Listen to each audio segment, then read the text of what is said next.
రైతులు కానీ నిరుద్యోగులు కానీ ఎవరైతే భూమి తీసేసుకున్నారో వాళ్ళ వ్యతిరేకంగా మాకు అన్యాయం జరుగుతుంది, మా తాత ముత్తాతల భూములు మా నాన్న పేరు మీద ఉందని, ఒక ఆమెనేమో మా మామ పేరు మీద ఉందని, ఇలాంటి సమస్యలు ఎప్పుడో చెప్పడానికి వస్తే గత ప్రభుత్వం ఎలాంటి అవకాశాలు లేకుండా రైతు అయ్యా నా పంట పొలం ఉండిపోయింది, నేను ఎట్లా బతకాలంటే కూడా కొందరు చనిపోవడం కూడా జరిగింది. కానీ కాంగ్రెస్ ప్రభుత్వం వచ్చిన వెంటనే రేవంత్ రెడ్డి గారు ముఖ్యంగా ప్రగతి భవన్, ప్రజాభవన్, అది కూడా మహాత్మా జ్యోతిరావు పూలే ప్రజాపల్లిగా పెట్టి ఉన్న అడ్డంకులన్నీ తీసి ఎవరైనా పోయి కలవచ్చు అన్నట్టు. ఆ తర్వాత మా మహేష్ కుమార్ గౌడ్ గారు జిల్లా రాష్ట్ర అధ్యక్షుడు, ఆయన కూడా అక్కడనే కాదు కాంగ్రెస్ పార్టీలో కూడా ప్రతి మంత్రి వారానికి ఒకరు రావాలనే ఆలోచనతో అందరినీ పిలవడం జరుగుతుంది. వాళ్ళు వచ్చి వాళ్ళ బాధలు చెప్పుకుంటున్నారు. కొందరు పనులు అవుతున్నాయి, కొందరు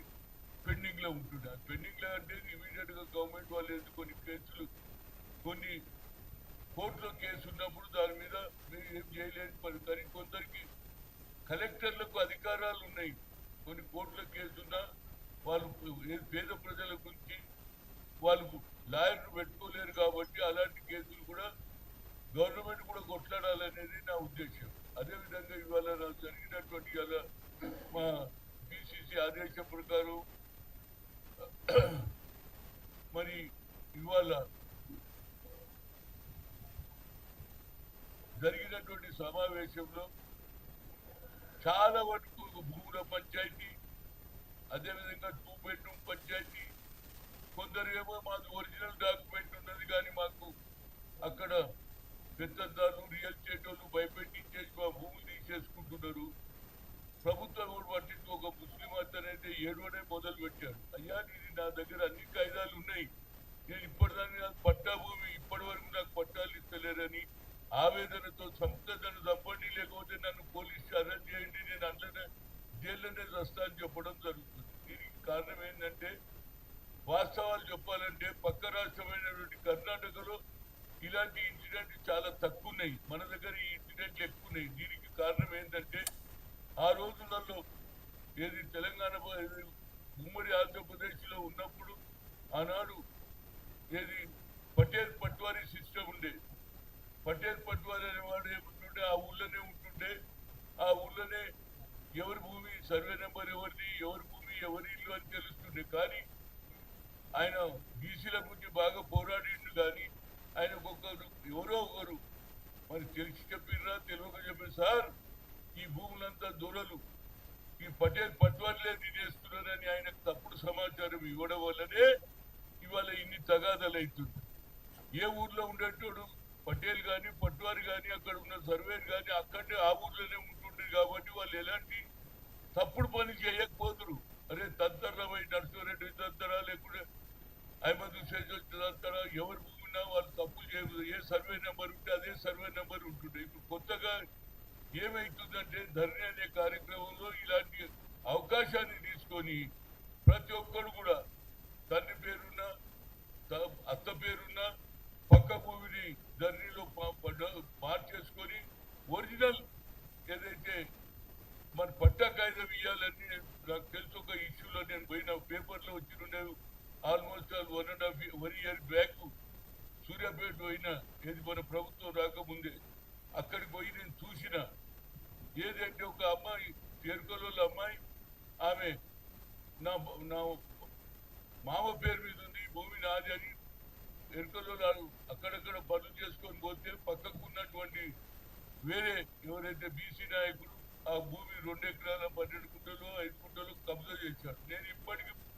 5-6 సార్లు పోయినా న్యాయం జరుగుతలేదు. అదేవిధంగా గతంలో ఇందిరాగాంధీ ఇచ్చినటువంటి భూములు 1981లో దున్నే వాడికే ఇచ్చింది. ఆనాడు పివి నరసింహరావు గారు దొర దగ్గర 1000 ఎకరాలు ఉన్నాయి, దాన్ని తప్పనిసరిగా పేద ప్రజలకు వచ్చాలనే ఆలోచనతో ఆనాడు పివి నరసింహరావు ఇందిరాగాంధీకి చెప్పడం వల్ల భూ సంస్కరణ అమలైనాయి. ఆ రోజులలో ఇచ్చిన ఇనాం భూములు కానీ దున్నేవాడికే భూములు కానీ ఆనాడు కూడా ఇచ్చినటువంటి భూములు దొంగ సంతకాలు చేసి ఆ భూములన్నీ కాజేస్తా ఉన్నారు. కనుక నా ఉద్దేశంలో ఇవాళ ఎక్కువ కేసులు అవే వచ్చినాయి. కొన్ని ఏమో 2 బెడ్రూమ్ కేసు వచ్చింది. సిటీలో అయితే 2 బెడ్రూమ్ ఒక కొత్త రూల్ పెట్టారు మా ప్రభుత్వం, 10,000 కట్టాలి. ఆ తర్వాత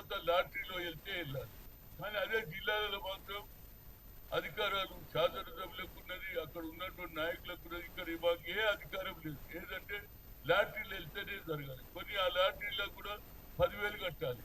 ఇప్పుడు ఒక అమ్మాయి వచ్చింది, అయ్యా 80 గదాలు ఉంది నాకు బోర్డు వల్ల నాకు పర్మిషన్ ఇస్తలేరు అంటుంది. కనుక ఇలాంటి సమస్యలు ఎక్కువైనాయి కనుక అన్నిటికంటే ముఖ్యంగా రిజిస్ట్రేషన్ ఆఫీసులో న్యాయం జరగాలి. వారు ఒకే భూమిని నలుగురు కూడా రిజిస్ట్రేషన్ చేస్తున్నారు. వాళ్ళు సర్వే నెంబర్ చూడరు, ల్యాండ్ మీద పోయి వీళ్ళదా చూడరు. చార్మినార్ అమ్ముతున్నాం అంటే అమ్ముతున్నాం, కొంటున్నాం అంటే కొంటున్నాం. ఆయన ఫీజే తీసుకుంటున్నారు, ఆయన మిగతాది అవసరం లేదు. కనుక ఇలాంటి సమస్యల మీద రెవెన్యూ మినిస్టర్ శ్రీనివాస్ రెడ్డి గారు ఆలోచన చేయాలి. ఏది ధరణిలో జరిగిన అన్యాయాన్ని మనం దాన్ని మార్చాలంటే మనకు పటిష్టమైనటువంటి చట్టం తేవాలి. అదేవిధంగా కేవలం డబ్బులే ముఖ్యం కాదు. ఒక భూమిని నలుగురు సేమ్ ఆఫీసులోనే ఒకే భూమిని నలుగురికి రిజిస్ట్రేషన్ చేస్తే ఇది ఎక్కడ న్యాయం అండి? నాకు అర్థం కాదు.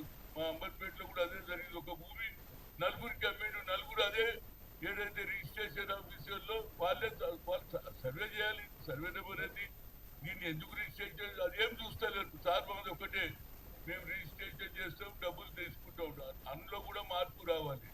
ఎవడన్నా భూమి కొంటున్నాడా, అమ్ముతుంటే వానికి ఒక 15 రోజులు 20 రోజులు అప్లికేషన్ పెట్టుకున్న తర్వాత స్పాట్ మీద పోవాలి. స్పాట్ లో పోయి చూడాలి ఇది భూమేనా, రైట్ ఎవడు, లెఫ్ట్ ఎవడు, నార్త్ ఎవడు, సౌత్ ఎవడు అని తెలుసుకొని ఆ భూమిలో పోయి ఇది నిజంగా ఈయన భూమేనా అని అడిగినాడు. ఇలాంటి పంచాయతీలు ఉన్నాయనేది నా ఉద్దేశం. నేను బాగా స్టడీ చేసిన, గతంలో కూడా నేను పోయినా. ఏది కీసరా దారిలో ఆడ కూడా ఇలాంటి ఇందిరాగాంధీ ఇచ్చిన భూములు కూడా చనిపోయిన దొంగ సంతకాలు చేసి మళ్ళా దొరలే తీసుకుంటున్నారు. కనుక దీని మీద ఎక్కువ కేసులు మాకు వచ్చేటివే. ఒక కేసు వచ్చింది, ఒక కార్యకర్త వచ్చి సార్ మాకు పదవి కావాలి, చైర్మన్ కావాలి అంటే నేను అన్న ఇది చైర్మన్లు ఇచ్చే కాదురా బాబు, పేద ప్రజలకు ఇండ్లు కావాలన్నా, వాళ్ళతో భూములతో ఉన్నా వాళ్ళకి అన్యాయం జరుగుతుంది ఏదన్నా ఉంటే మహేష్ కుమార్ గౌడ్ కలవండి, ముఖ్యమంత్రిని కలవండి అని చెప్పాడు. కానీ మేజర్గా వచ్చినాయి, మేజర్ అన్నీ కూడా భూముల సమస్యనే.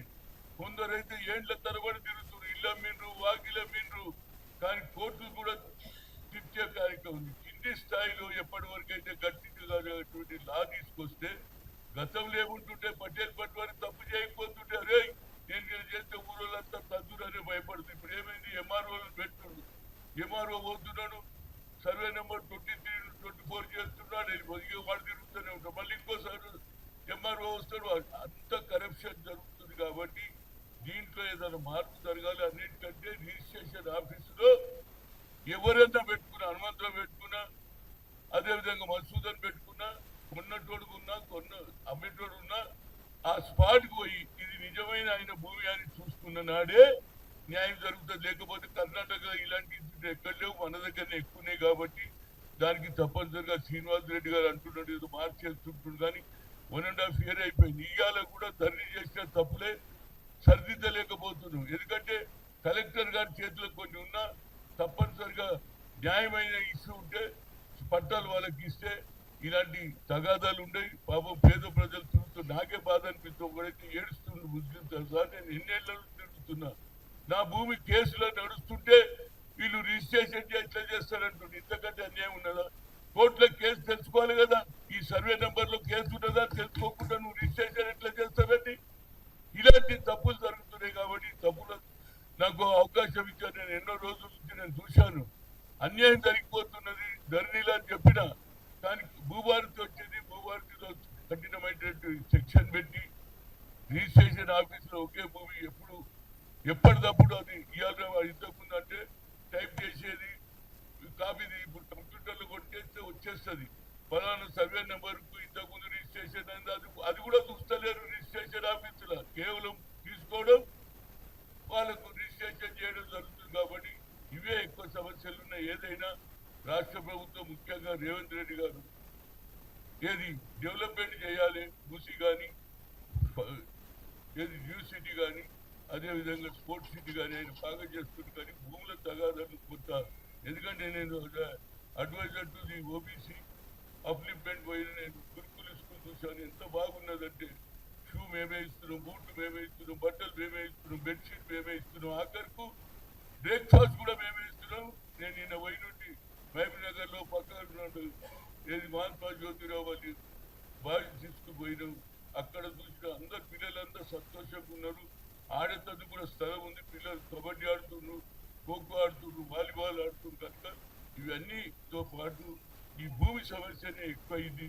ఈ భూమి మీద కొంత ముఖ్యమంత్రి గారు శ్రద్ధ తీసుకొని ఎక్స్పర్ట్స్ కూర్చోబెట్టి ఎవరైతే భూములలో సర్వే నంబర్లో ఏ విధంగా దానికి కట్టుదిట్టమైన చేయకపోతే ఈ ఎంఆర్ఓలు వస్తారు, ట్రాన్స్ఫర్ అవుతుంది, వెళ్ళిపోతారు, పోయినప్పుడు వాడు తీసుకుపోతారు, వీడు తీసుకోవాలి.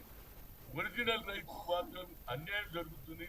దాని మీద ప్రభుత్వం శ్రద్ధ పెట్టాలని ప్రభుత్వాన్ని కోరుతున్నాం. Thank you.